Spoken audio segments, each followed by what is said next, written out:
আপনি কি জানেন বাংলাদেশের আইন অনুযায়ী একজন ব্যক্তি সর্বোচ্চ কত বিঘা জমির মালিক হতে পারবেন? আর কেউ যদি অতিরিক্ত জমির মালিক হয়ে থাকেন তাহলে তার কি কোনো শাস্তি হতে পারে?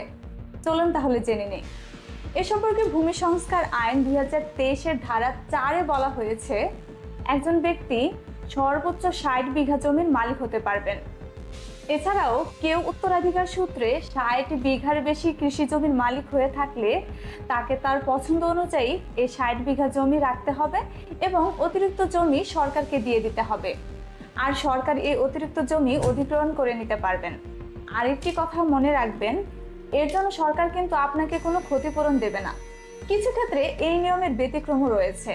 চা, কফি, রাবার বা ফলের বাগান, বিভিন্ন সমবায় সমিতি, শিল্প কারখানার জন্য ব্যবহৃত জমি, রপ্তানিমুখী কৃষি প্রক্রিয়াকরণ শিল্পের জমি এবং ওয়াকফ বা কোনো ধর্মীয় ট্রাস্টের জমি এই আইনের আওতায় পড়বে না।